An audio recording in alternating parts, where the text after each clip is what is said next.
I know that growing up in Rhode Island, you faced a lot of overt anti-Jew bigotry, which you're clearly referencing now. Can you talk a little bit about your experiences? Yeah, you know, my parents grew up Orthodox in Brooklyn, and yes, Borough Park. BK. And then because my father got a job, we moved to Rhode Island. Rhode Island. The size of that shout was commensurate to the size of the state. Amazing. There's like 6 of us. 7. Now 7. Well, there were 3 of us when I was growing up. 3. And we were not liked. I knew at a very young age that I was different. People didn't like me. And I just instinctively shrunk because I always felt this sense of danger. How did that manifest? Like, can you remember sort of what gave you that sense? Well, the first thing that happened was in 2nd grade. We were lining up to go to gym class, and this little boy turned to me and said, "Get to the back of the line, kike." And I didn't know what the word was. And the teacher sent the kid to the principal, and then my parents had to sit me down and say, "Okay, people don't like us. There is no reason. It's just a fact. But we are proud Jews." My parents were big Zionists. They went to Israel all the time. My father was, vice president of Federation. My mother was Federation. Every single night, my parents were working on something having to do with supporting Jewry. But then, my grandfather came to visit, and we woke up, and there was a swastika on his car. And we lived in the woods, and, we had these big globe lights, and people would take bats to them regularly, and my father would just go out and replace them, and then we would come home, and they would be destroyed again, and then it was our mailboxes, and then it was our garbage cans. It was a regular thing. And so I learned to not talk about being Jewish, and to, when I would stay home for Yom Kippur and Rosh Hashanah, when I came back to school, they'd like, "Why weren't you in school?" I was like, "I was sick." I never referenced it. Of course, I asked my parents, "Can we have a Christmas tree?" And they're like, "Absolutely not." And I'm like, "Work with me, people." Where did you find any sense of Jewish community? It wasn't until college. I went to Brandeis University, otherwise known as Jew-U. And, my parents were insistent that I go to a college that had a minimum of 30% Jewish population. They were devastated that my childhood was not like theirs in Brooklyn.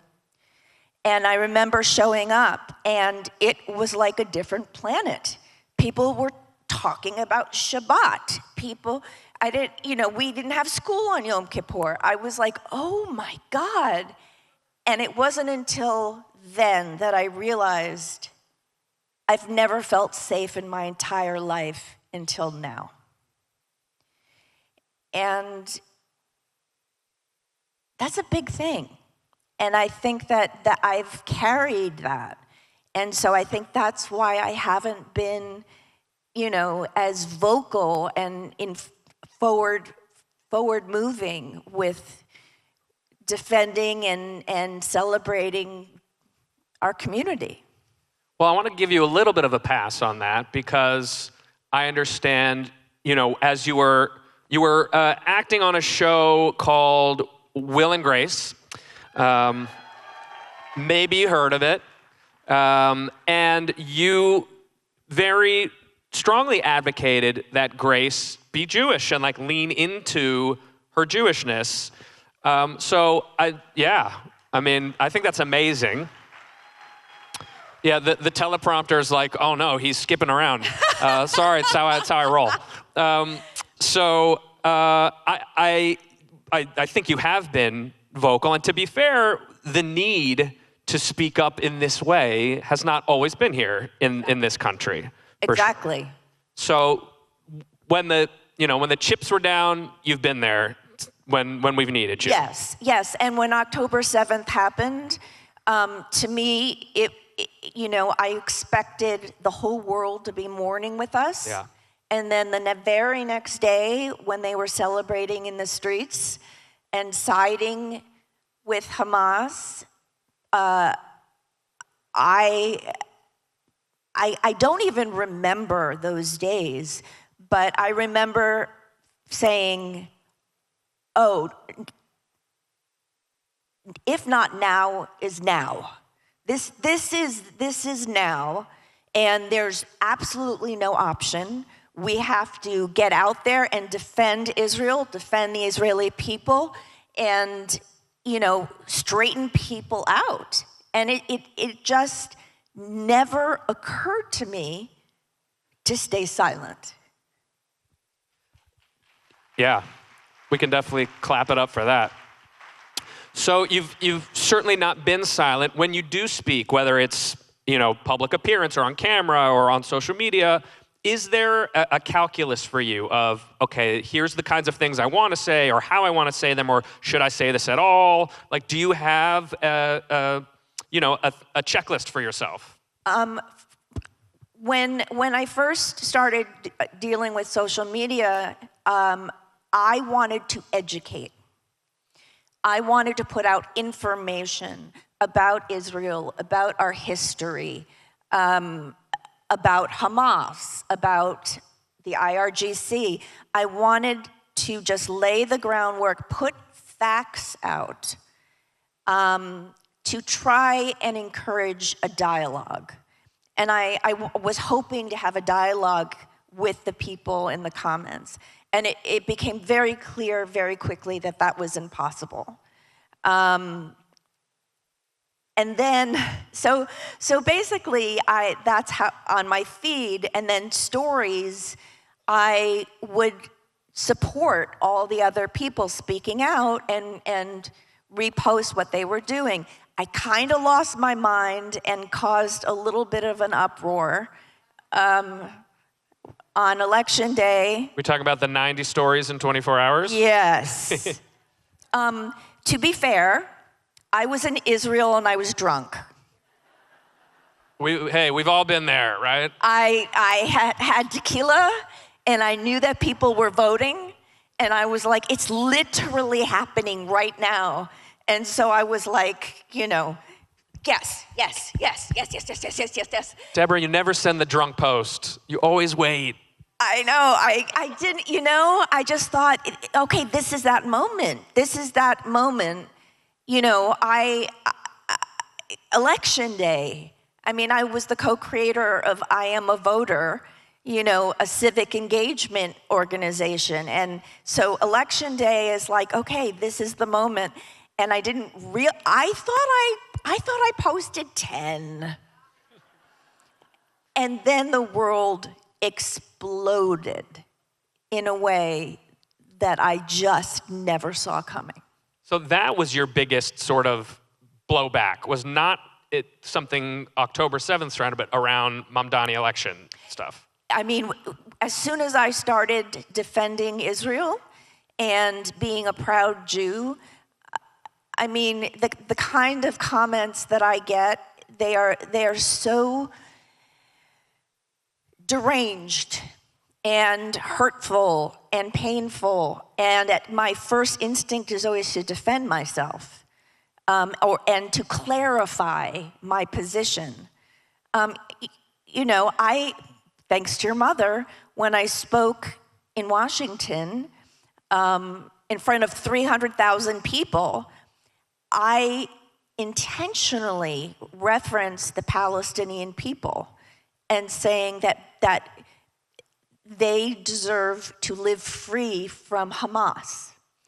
And for 2 years still, they are saying, you are a racist, Islamophobic, and you hate Muslims and you hate Palestinians. And no matter how many times I would defend myself, no one would hear it. And that was very painful. And I felt like my voice wasn't being heard. And I started to question whether what I was doing on social media was having any impact at all. So that was the only time that my team called, and they're like, "Are you okay?" So, I mean, from what I'm hearing, you said a lot of that as if it was sort of the act one of the story. I'm waiting for the and or the but of like, so now, how are you using social media? Now, how are you taking in these comments? Well, I've put up, you okay? I was a cater waiter, and I've done that. You know what? I just ignore it now. Good. I ignore it, and I delete, and I block, and I hit a very low, and just was not handling what was happening in Israel and the hostages and everything that was happening in social media. It was really taking a toll, and I realized that for my mental health, I had to pivot. And so what's that pivot been? How do you use these tools of communication now? Has it changed for you? Have you backed off of social media? Is it just a screw it, say whatever? I backed off after the Mamdani thing because anything I posted, that's all. I could post a kitten and it would be like, you're a genocidal whatever. And so I took a break for a couple of weeks. But I have to speak out. It's like what's happening in Iran. The fact that the pro-Palestinian people are silent about that is the boldest example of hypocrisy, and it's actually thrilling to see because we've all known that it was a fraud, and now they have proved it with their silence.